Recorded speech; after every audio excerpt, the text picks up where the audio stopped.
TV Africa, your first in housing news.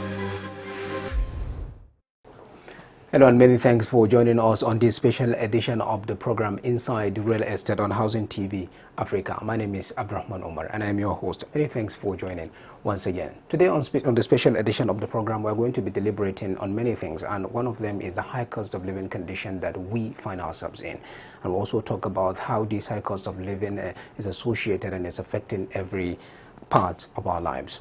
Today on the program, I'm joined by Mr. Jide Solo, who is the founder and CEO of Octa 5 Real Estate, one of the leading and innovative real estate in Nigeria. He's also the former managing director of the Ogun State Property and Investment Corporation, OPIC. Thank you so much, sir, for taking the time to join us on the program. Hello, viewers. Yes. I believe while we have so much to talk about, one of the most crucial things worthy of attention is to look at the high cost of living. Now, from your own take, could this be associated with government policies that's making these policies to bite harder on each and every Nigerian?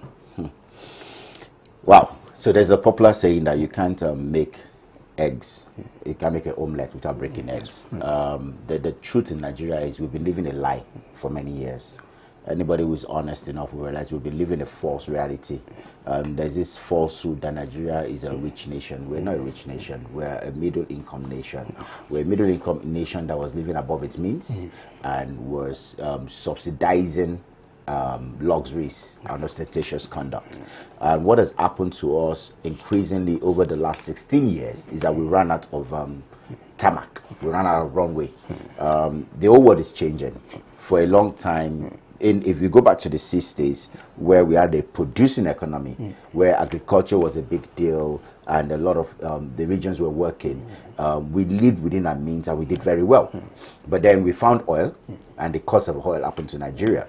And so we all started living large, and nobody cared about reinvesting in the system. Unfortunately, we're now moving towards the post-fossil fuel world, where the demand for oil is shrinking. And I tell people now that increasingly we will drink our own oil because nobody's going to buy it. Now, it's not a bad thing when you have a large population because you have a large demand for energy.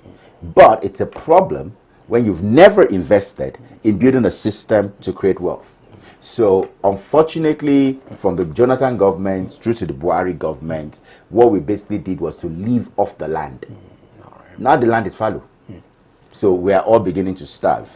And what this government is forced to do is to actually do the work that should have been done 16 years ago in under 2 years. Okay, I mean, before the elections, I told a lot of people, I said, whoever became the president of Nigeria would likely be the most hated president in Nigeria within 2 years if he did the right things. This government is achieving it in less than 6 months.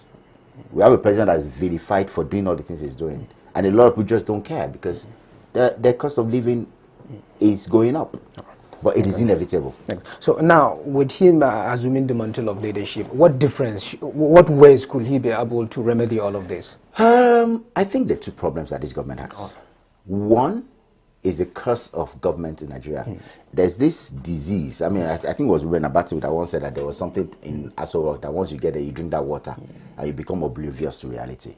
So there's a dissonance between the streets and Aso Rock. And I specifically say Aso Rock, I mean the federal government. There's a disconnect in communication. That's a problem. Now that's on them. They've got to fix their communication. They've got to move from political speak and election speak to governance speak. They started out very well, but I don't understand what has happened. I mean, look at Ajuri Ngalale, who used to be very articulate, putting across the government points, putting across what's going on. He suddenly has lost his voice. He needs to find his voice and start speaking to the issues, not speaking to the people, speaking to the issues and speaking to the Nigerian populace. That's one.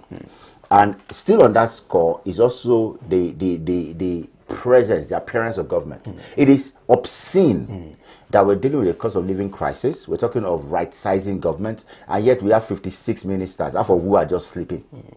And then you have NAS ordering luxury cars for themselves. These things don't speak well.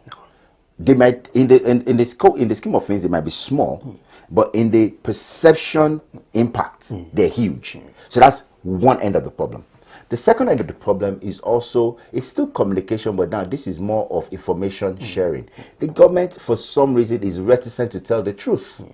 We are in a crisis. This crisis has been on before this administration took office. It is worse, and it's not peculiar to Nigeria. In the UK, in the US, if you read the Western media, they're talking about cost of living crisis. As of today, Japan is in recession, UK is in recession, EU is sliding towards it. America is projected to enter recession by the second half of the year. China is still struggling post-COVID. The entire world is struggling. So we are not immune. We're no longer immune. We used to be immune because we had so much money from oil and we could just do whatever we like. We're not immune anymore. So we're as exposed to it as everybody else. Communication is a problem. Perception management is a problem. And then, of course, you then have we the people ourselves. We have been too used for too long to that way of life. So being forced to now deal with realities of the cost of living, it's difficult. I mean, still speaking about this, I remember when I used to go to the US many years ago, and you would see filling station A, and they write a sign that says petrol is 50 cents a gallon. You see filling station B, petrol 45 cents a gallon. You see filling station C, 60 cents a gallon. And people would travel looking for the one that's the cheapest. And my friends used to tell me that you guys are enjoying in Nigeria now. You don't know what it is like to have to calculate what you spend. I mean, you go abroad, people watch what they consume on lights. If you are living one room, you put off the light. If you are going to the next room, you put off the light. You don't put on ACs everywhere. In Nigeria, we leave our lights on all day and all night. Somebody will say, oh, it's hot today. You put on the AC in the bedroom, put on the AC in the living room. We live the false reality. We're all now being forced to live the real reality. So that's part of the issues. And of course, the last issue that I also see as obnoxious personally is the fact that we keep talking about the federal government as if it's the only tier of government in Nigeria. Exactly. 60% of federally generated revenue is collected by state governments. Why does nobody ask questions? Recently, Statistics did a study that spoke to how much each government house allocated to itself for government house operations in this year's budget. It's ridiculous. Now, I know that for some states, there are large projects that they're doing that is under the state house. But for some states, they're not doing anything. And you have the governor of that state allocating 5 billion, 10 billion to governor's office. What is he doing with it? But nobody asks questions of the governors. So governors come to Abuja, they collect FAC, and they go on vacation. They change some to dollars, others they go and give money to the boys, and they just pay retinue of aides who do nothing. Nobody's questioning it. Meanwhile, hospitals run down.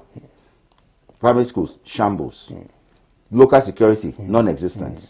Agriculture, abandoned. And we all keep talking about Tinubu. We didn't elect only Tinubu, President Tinubu. We elected 36 state governors. Who is holding them to account? So these are issues. All right. Now, looking at the governors also, I'm really glad you were able to pinpoint that, the fact that nobody is asking the question about governors and everything. Now, in all of this, who do you think should be blamed when you look at all of... You guys first. And when I say you guys, I mean the media. All right. I think Nigeria's media is one of the most dishonest in the world with the freedom that they have. And how do you figure out? I'll tell you why I say that. Nigerian media, it's amazing. I know I'm going to get into trouble for saying this, but the average Nigerian journalist has become like a beer parlor journalist. You just pick up one piece of information somewhere, some that don't even make sense. I'll run with it. Right. Now, the other day, I read online where one, I'd never heard of them before, but they were the ones that flew one kite that former president Babangida criticized current president, and they flew with it, and it was everywhere. Only for them to now come out later and say, "Oh, they're sorry." It's not true. There's no consequence. Before that, it was Punch. Punch carried an article claiming that government was going to do something. Government came and said, no, we're not going to do that. And Punch just wrote a very, in my opinion, a very arrogant letter from their manager editor saying, oh, their source gave them the information and they believe their source, so they ran with it. There's no accountability. Meanwhile, the media should be the defense of the people. The media should be the go-to source for even information. in Constitution, yes, there is that. But we're not doing that anymore. We're doing sensationalism. We're doing clickbaiting. We're doing headline journalism, which is wrong. Now look at most of the media organizations we have. When you look at it, it's the political leaders that are the one owning most of the, when you look at it. So you can see, not all of them. Not all of them, but you can see on the part of the media, you are here sitting here Yes. with me, and we are deliberating on the way Yes. forward to see the solutions, how we Yes. can provide it. Yes. As that. One of the things is that there is no holding government to account. Yes. We as a media, as a journalist, we will Yes. always strive ourselves, but Yes. we can only do so much. Yeah. Understand? When you look at it, we can only do so much. I mean, Housing TV Africa is here, inviting you as a guest to see how you can prosper solutions out of the problem. Let's put it this way. Yes. You guys are, Housing TV Africa, are peculiar. You're professional, you're sector focused, and you try to get the full remit of information. And Exactly. that I applaud you for. All right. Okay, and so I'm not generalizing. All right, but when we talk about the mainstream media, Okay. the mass media, listen, I don't want to start personalizing things, but I can start calling each media house, and you tell where their bias lies. So you're right. Exactly. I mean, you can call each one and you can tell where their bias lies. Right. But they say there should, as journalists, in my opinion, there should be a point where your bias takes a backseat. Exactly. And information, proper investigative journalism takes the lead position. Yes. In this same country, we once had journalists that were hounded, that were killed because they stood for the truth. All right. Now we have journalists that are becoming rich from collecting envelopes and brown from envelopes. collecting contracts, I know. it's wrong. I think it's important that when you said you are not generalizing the whole fact, which means there are bad ones. Oh yeah, there are of good course. ones. In Yeah, every good sector, ones. in every Yes, sector, in every sector. exactly. Look, Yes. see, in every sector there are good ones and there are bad ones. All right. But I guess the point I'm really getting to is that we must hold ourselves to a high standard. Okay. And part of holding ourselves to a standard, I mean, we spoke about state governors. Every month, every government, every governor sends his commissioner to Abuja, collect FAC. Apart from budget, and I think there's a Twitter handle that they also handle called Track It or something like that. Apart from that, I don't think there's anybody who actually questions what do you do with this money. All right. You made mention of media as one of the So media is a big one. Yeah, all right. Then the third big one is we ourselves as Nigerian people. Okay. Nigerians are the least fiscally responsible people on planet Earth. And why do you say that? We don't pay taxes. Look, in Nigeria, probably, I'm not sure what the correct exact number is right now, but I think less than 20% of us pay tax. We don't pay taxes. We steal power, illegal connections. A Nigerian works in the hospital, he steals drugs to go and run his private hospital. Doctors do PP, lecturers do PP. Everybody is doing one side, we call it side hustle. Everybody is doing one side hustle or the other. And everybody, I mean, I was talking to some people this morning and I said to them, I said, Nigeria, we keep saying this, no, Nigeria not happening. I said, no, that Nigerians are happening to Nigeria. If you pack all of us in Nigeria and take us to Benin, and pack people in Benin to Nigeria, they will become billionaires and will turn Benin to what Nigeria is today, because it's that lack of accountability. Now, see, if you and I become accountable, it becomes easy for us to hold our councillor accountable. It becomes easy for that councillor to hold the commissioner from that area accountable, to hold the House of Assembly member from that area accountable, to hold the governor accountable. The governor holds the House of Rep and Senator accountable. Then they hold the president accountable. But when there's a total lack of accountability from the base upward, everybody just wants to collect his own share. Once there's that lack of accountability, it becomes a disease. So we're in a pandemic of irresponsibility. All right. And how do you feel? How did we get ourselves to here? Where from the citizens, from the government, from the lack of accountability? Because there has to be a starting point to everything. How did we get ourselves to this point? That Nigerians now, there is no lack of accountability. How did we get? No, you can try your best. How did we get here? Yes. So a disease, a viral infection, it starts small and then gets worse. I think I'll start by blaming the khaki boys. All right. And what do you mean by khaki boys? The military. All right. We started from when, I remember I mentioned 1960 earlier on. In 1960, yes, our politicians were immature. They were young.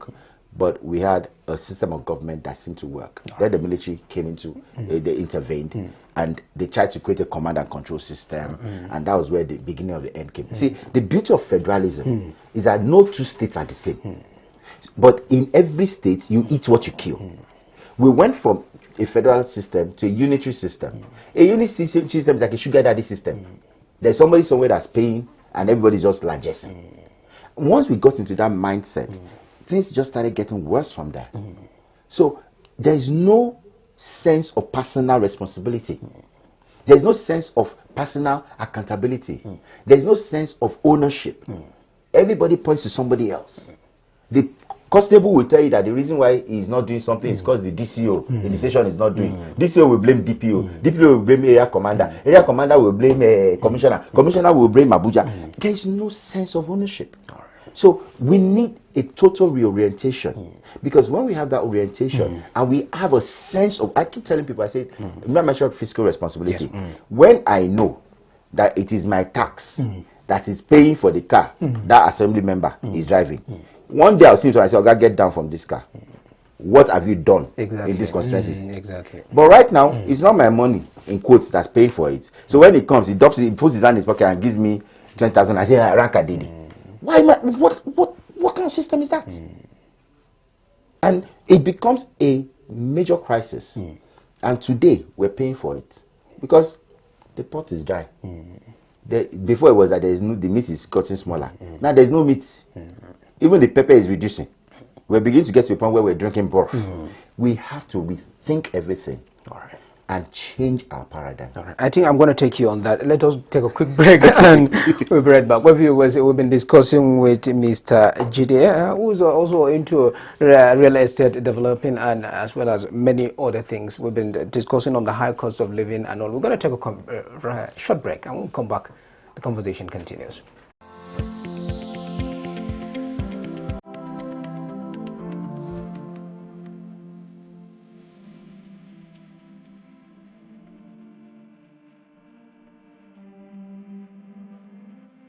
Thank you, AIHS, for the opportunity of this exhibition. It was a nice experience. I would like to make it again. Thank you, AIHS. Thank you so much. Thank you, everyone. Thank you, AIHS. Thank you, AIHS.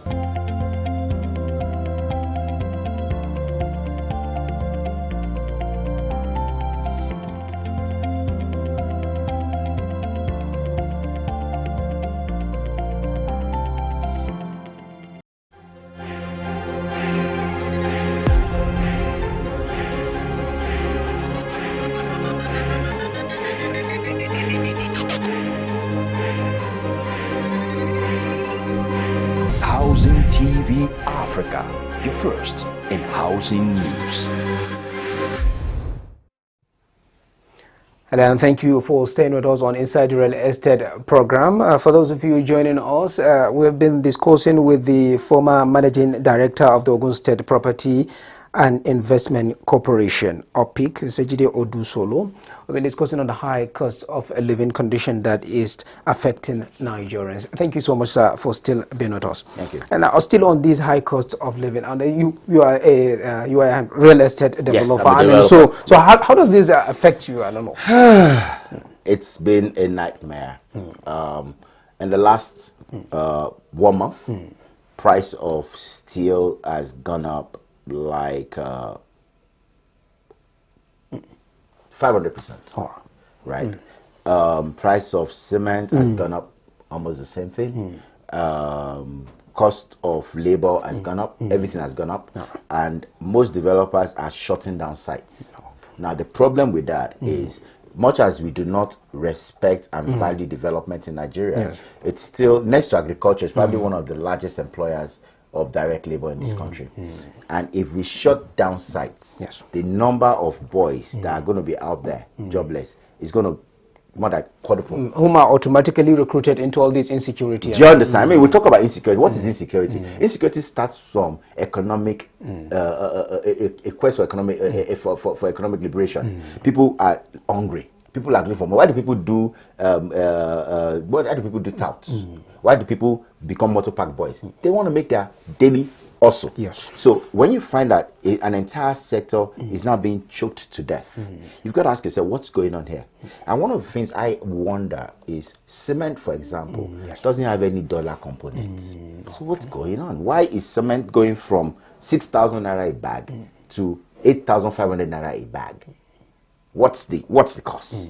Okay, you can tell me that steel has a foreign component because you bring in the steel billets, but even if you're bringing in the steel billets, you bring them in and then you then that's a very important question. But this question in particular, whom should it be directed? It should be directed to the government or the manufacturers of this cement. I think that we need to, again, for me, this is going to sound controversial, but I'm tired of always blaming everything on government.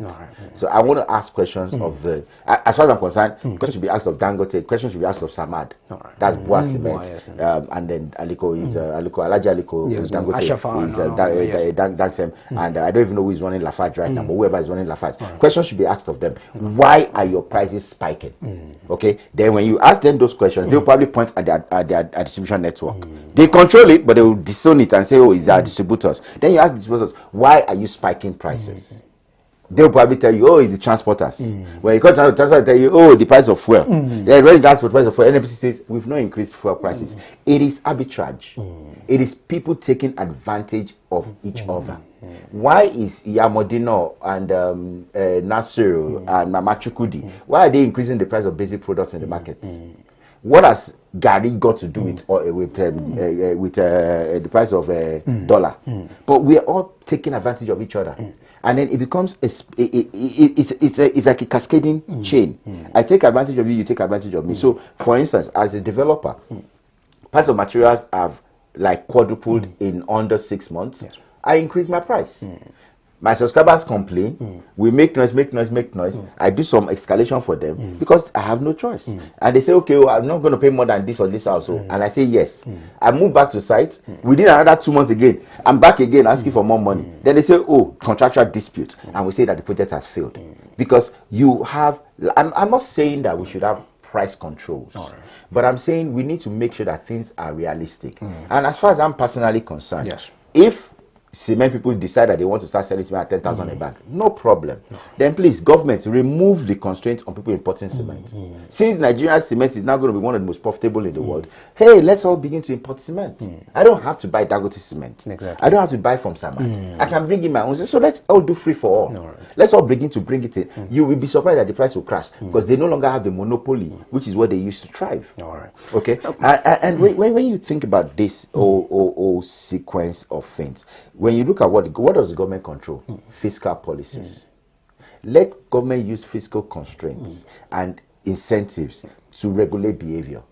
So if manufacturers decide that they want to start spiking all their product prices, tax them appropriately and then give people concessions, find ways of being able to pass the concessions and the benefits of the additional taxes to the masses. Because the masses are the ones that need the help, not you and I. We are not the masses. You and I are still able to feed. The people who depend on daily subsistence wages to live. And we're choking them. At the rate we're going, one day those guys will get up and block the junction there and start taxing all of us. May we not get to that day. Amen to that. And now let's look at this, which is a more crucial item that we take a look at this high cost of living that every Nigerian believes that is the removal of fuel subsidy. Do you share in the belief that the whole situation that we find ourselves is directly associated with the removal of fuel subsidy? The fact that I'm laughing already tells you the answer. Look, I'll tell you, I'm not an economist, but as of this is 2024. As of 2 years ago, I've been one of those making noise that Naira was overvalued. I personally believe that that's erroneous, foolish defense of the Naira that the previous CBN administration management went on was ruinous. It ended up destroying rather than creating value. You see, Nigeria can no longer operate in an island. We are part of a global community. Exactly. And whether we like it or not, it will impact us. Okay? So, first, removal of oil subsidy was something that we had no choice. It had to happen. We couldn't even afford it anymore. Because what had happened was, under the Jonathan administration, they were giving it free for all, which they were sharing money to everybody. And then the company was going to be bankrupt. Under Buhari, NNPC was now the one importing. But what did NNPC do? They started selling our crude and started doing oil swaps. So Nigeria was not making money anymore as much as we used to. I'm putting it in simple terms. We're not making as much money as we used to make from selling crude. We started doing oil swaps so that everywhere kept wet. We all had petrol. We were happy. But the petrol was not being sold at the right price. So what were we doing? We're taking money from this pocket, putting it inside this pocket, and saying, Oga, I'm hungry. Why won't you be hungry? You're not creating value. Okay? Exactly. You're being a parasite on your own self. So we ended that. Now, could it have been ended more stylistically? Probably. Should there have been better communication? Definitely. But it was inevitable. The naira to dollar value, I mean, the CBN government has said it repeatedly. Again, I'm not an economist, but I'm one of that believe that the real value of naira is probably closer to, now, it's closer to 1,000 than the nonsense 1,006 we're seeing. That 1,006 is because everybody now is a dollar trader. Every Tom, Dick, and Harry is trying to save in dollars. This is the only country I know that people have $40 billion in domiciliary accounts. You know what that means? People are packing cash in bank accounts in Nigeria that they cannot spend in dollar. Yes, it's happening in Nigeria. Yes, go and find out. We have over, I mean, the government, the CBN has spoken about this thing now. We have over $40 billion in domiciliary accounts doing nothing. Okay. Meanwhile, the entire country's external reserves is $33 billion. Now, how does this affect the whole cost of living in Because what then happens is, because we import a lot of things, and you have basic components being imported. So if I want to import, say, for instance, steel billets, we're talking about housing, I have to go and buy dollar on the black market. So my demand is real, but the cost of getting it is high. When I get it, I bring it in, I put it, I'm now afraid of what it will cost me the next time. So I double my price, thinking that, okay, but when you set free, whether you call it a managed float or a free float, which is what we're doing right now, when you set it free, in principle, where you should get to is I can take my Naira card, walk into a shop in Shanghai, and spend. All right. Because if you think about the Korean won, think about the Chinese renminbi, and several other currencies, they have very high exchange value compared to the dollar.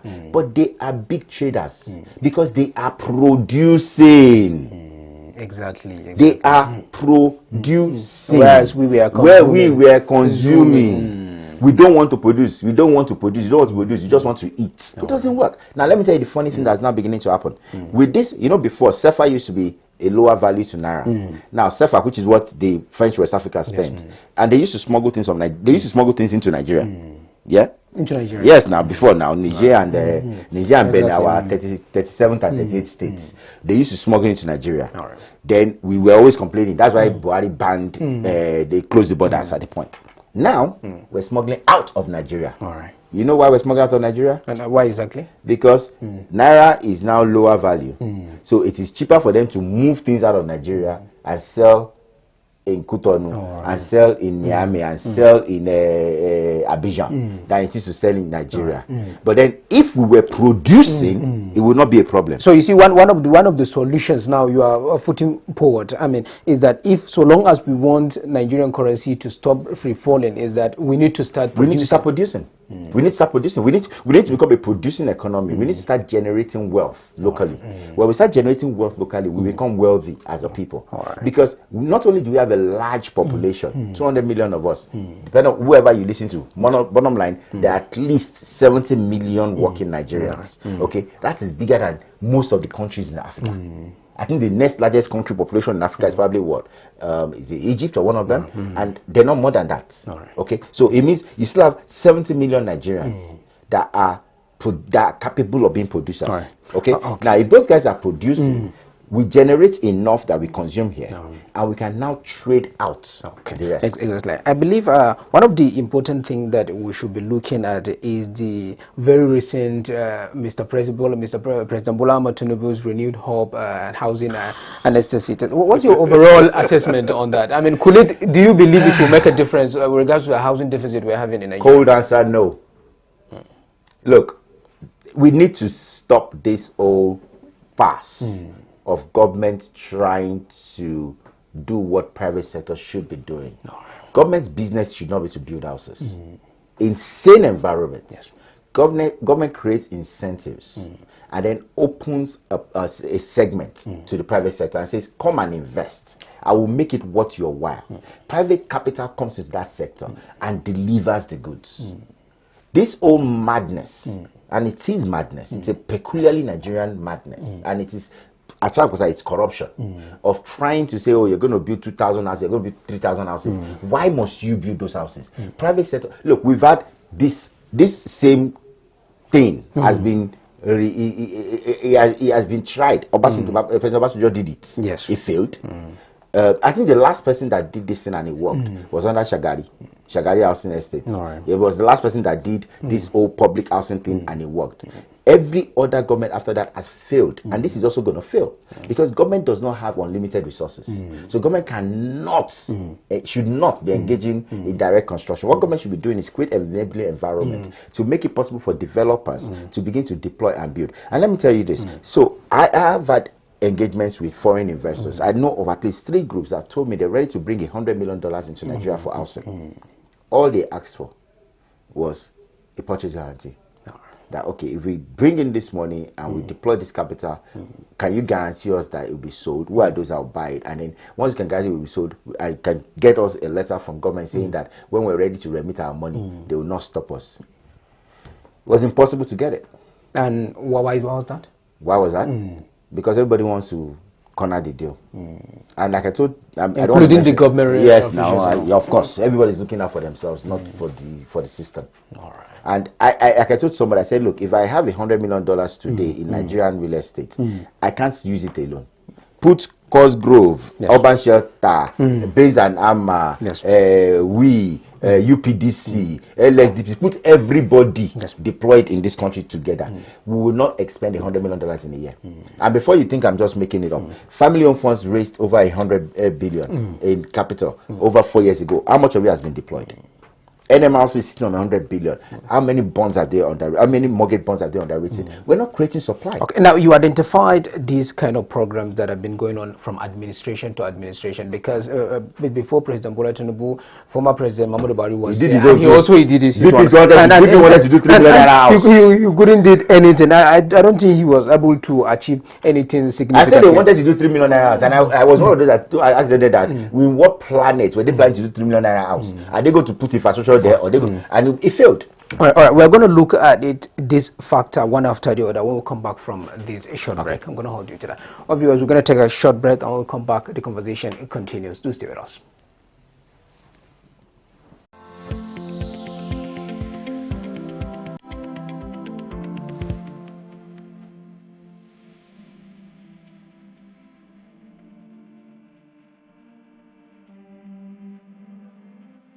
Thank you, AIHS, for the opportunity of this exhibition. It was a nice experience. I would like to make it again. Thank you, AIHS.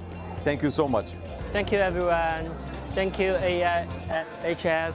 Thank you, AIHS.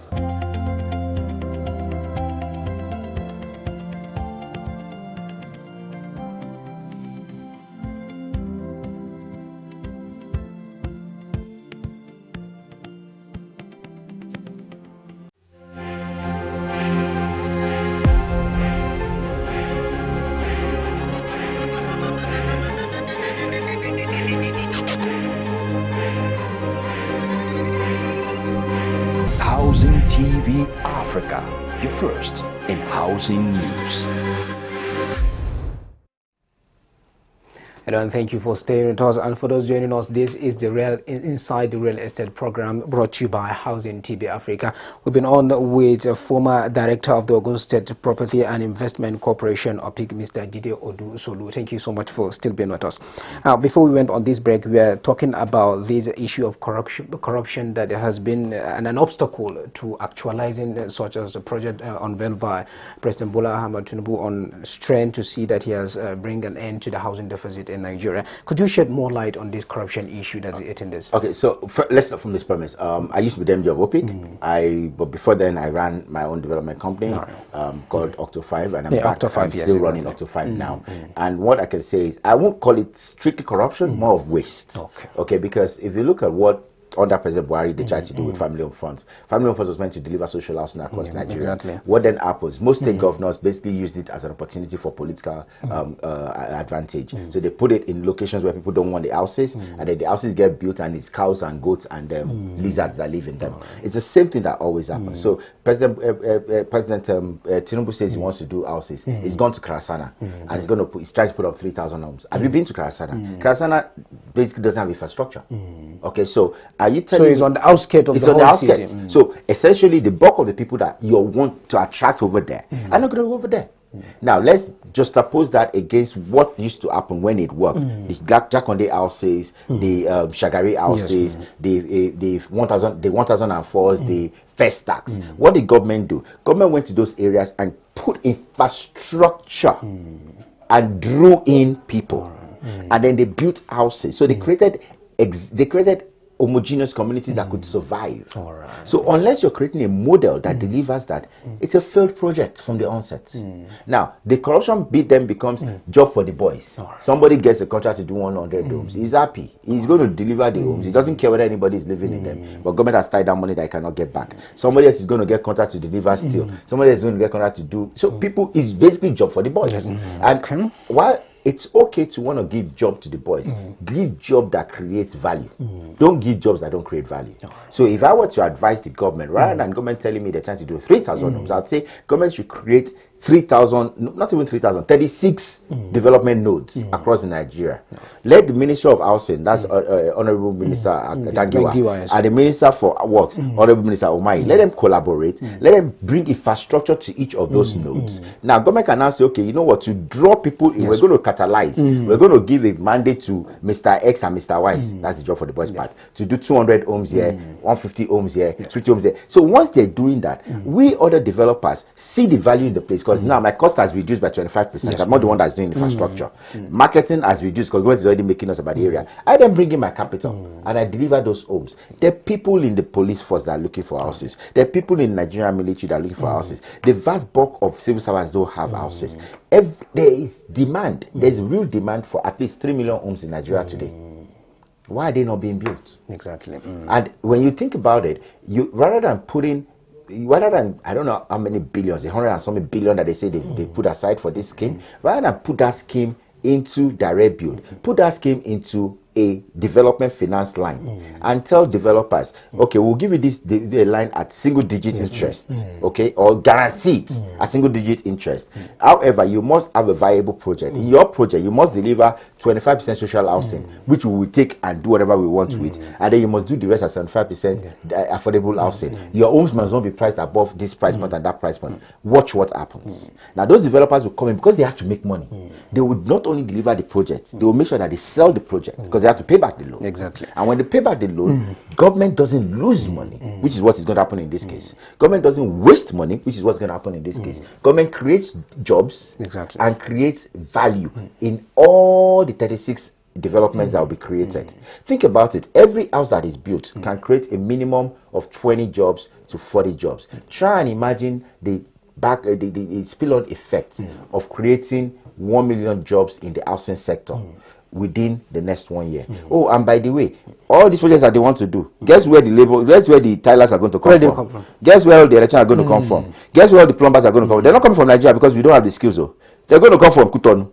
They're going to come from Togo. But for many Nigerians, they will say they're initiating this kind of program so that we can be able to have most of our youth. Good luck to you finding a tiler in Nigeria that can tile.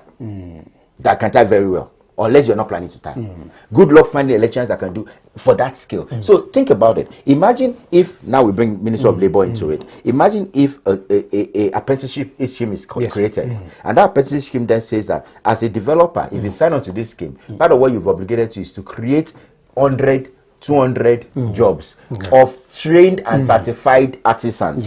By the end of that scheme, what you would have done, you have created employment for over 1 million youths. you'd have certified 1 million youths as professionals. Yes. When that project is finished, those million youths can go out and begin to create jobs for them. So you are teaching them how to fish. You're not just giving them fish to eat. That's what needs to Yes, happen. I think while you are on this topic, and I believe a lot of Nigerians want to see how you will land on some of this, but while the time is not on our side, let us take a look at the recent appointment made by President Bola Ahmed Tinubu, because a lot of young Nigerians saying the mortgage system is not working, Federal Housing Authority is not functioning well, and then one of the things Mr. President, when he went and brought his son-in-law as sent by Nigerians, do you consider this appointment of Mr. Oyetunde Ojo as a nepotism, or is it just professionally? Let's call a spade a spade. Yes. It doesn't matter if it's even Sheikh Tinubu that's appointed to a particular job. Is he competent? Okay. Is he able to deliver? That for me should be the litmus test. I don't care if the president decides to appoint Her Excellency Remi Tinubu as a chairman of a parastatal. She puts herself on the line, she gets fired. Okay, so if Mr. Ojo has been given the job, the question we need to ask is he competent? And speaking about FHA, that's one of the agencies that needs total overhaul. FHA is supposed to be the land bank of federal government. Almost all their land banks have been encroached. Almost all their lands have either been stolen or hijacked, or you have all sorts of malfeasance going on there. Now, whoever has that job, the first assignment you should have is go and do a land audit. Confirm how many acres of land, acreages do we still have? Where are they located? What is their status? What is, how viable are those land banks? And there's a lot that needs to be done. Now, a good team has been put there in FHA. Architect Iye Talk is also a part of the team. They have their work cut out for them, and they should focus on it and get it done. To me, it's immaterial that it's in-law. Okay, and the man used to be in the House of Reps, if I'm not mistaken. I think was there for a time or two. So he must have something of value to bring to the table, you know. So I believe that somebody like that with political will actually should be able to do the necessary overall that FHA requires urgently if what we're talking about, delivering housing, can become a reality. That's FHA. Federal Mortgage Bank, that one is a basket case. Federal Mortgage Bank also needs an overall. Now, I think Malam Oshiri, who is now the MD, he's been part of the system. He knows how things work. He should be able to go into that bank and restructure it. Listen, there is no reason we have a Federal Mortgage Bank that controls NHF. NHF is where everybody who wants to get housing cheap is putting money in on a monthly basis. There's no reason why an agency that controls NHF cannot create mortgages. How many mortgages did Federal Mortgage Bank create last year? I mean, they created 5 years ago. It's an indictment of us. So the FMBN needs to be recapitalized, but the first thing that needs to be done, it needs to be overhauled, it needs to be restructured, it needs to be made efficient so that it can raise bonds. Those bonds can be used to fund a lot of these things we're talking about. Okay, I mean, my brother, I think Ken Ogidemi is still at NMLC. He's been sitting down on a lot of money for a while, but under his the law setting him up, he can't give money directly to the market. He has to only buy back mortgages. So there's a lot of synergy, opportunity for synergy between NMLC and FMBN that the government needs to work on and make work. And I believe that the Honorable Minister for Housing, being one of us, a member of HDAD. I mean, it's very important for us to identify because you've been sharing a lot of light for we're all in the same network. Yes, so exactly. the Housing Development Advocacy Group of Nigeria is one of us. I mean, these guys are all part of us, and they know that someone like me, I'm always eating them with these facts. I mean, there's so many things that need to be done, but the first thing that also needs to happen, and President Tinubu has a unique advantage. He was a governor in Lagos. He knows how we do it in Lagos. I mean, the popular saying used to be that land was the oil of Lagos. Lagos was not the one building the houses. We developers were the ones building it now. But Lagos was making plenty of money off of us. There's no reason why the same man that did that well in Lagos is now coming to Abuja and says he wants to do 3,000. How many houses does he say he wants to start building? And why do you think he decided to follow a different path when he knows what happened back then in Lagos? Maybe I'm wrong, and I will apologize if I am, but as far as I'm concerned, it's a job for the boys. It's just a job for the boys' king, and it should die. They should perish the thoughts. They should overhaul it. There's no reason why we have a minister like Mr. Wale Edu, who is a fantastic gentleman, and he's sitting down and he's hearing that they're going to burn 150 billion naira doing homes that nobody that are likely not going to see the light of the day at the end of the day, and he's championing it. If he's behind it or not, I don't know who's behind it. I don't know, but clearly he's sitting down there and he's hearing them. What they should do is they should be creating bonds, and like you're saying it, there is serious money that wants to come into this sector. Exactly. There is serious money that wants to come into this sector. There is no amount of money that the federal government wants to spend that the private sector cannot outspend it. But the system itself is dysfunctional. The structures are non-existent. Exit is not clarified, and so serious capital is not going to come. So if government, suffice to say, if government will focus their attentions in real estate development by providing an enabling environment, Create an enabling environment. It can, even our issue of insecurity, It will disappear. Listen, if I go to let's pick one of the states that's currently plagued. Is it Niger? You have Niger State, you have Nasarawa State, you have Katsina. These are all challenge states. Imagine if there's a bond scheme that says, as a developer, if I go to Katsina and create a farm plantation, I'm just giving showing things out there that value at 10 billion. I can raise single-digit interest and put that development in there, and I can go in there and create that thing. All the people that are looking to export things from there, they will come to that place.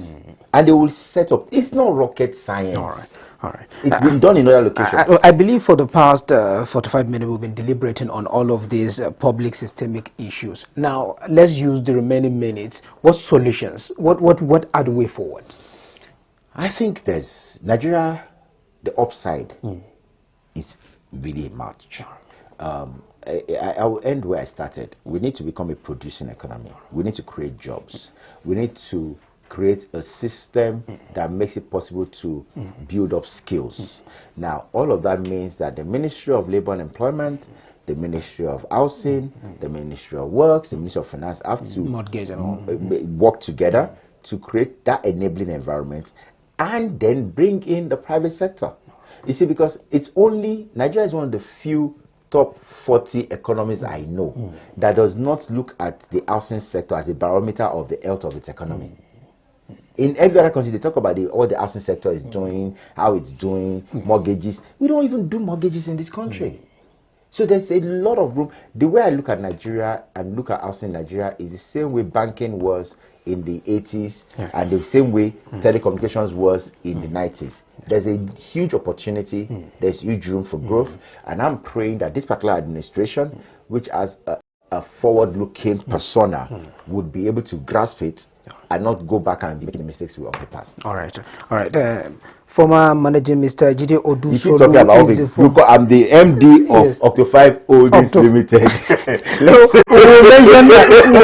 we mentioned I think it's very important. Yes, we'll identify that. No problem. Yes. All right, Mr. Jide Odusolu is the former managing director of the Ogun State Property and Investment Corporation, OPIC.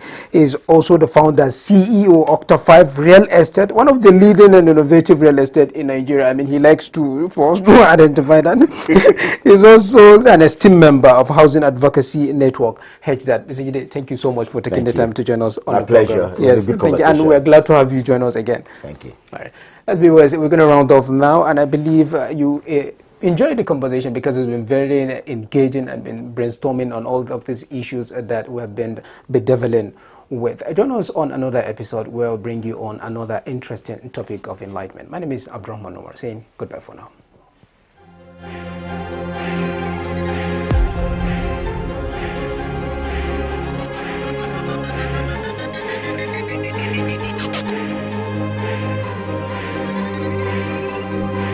Housing TV Africa, your first in housing news.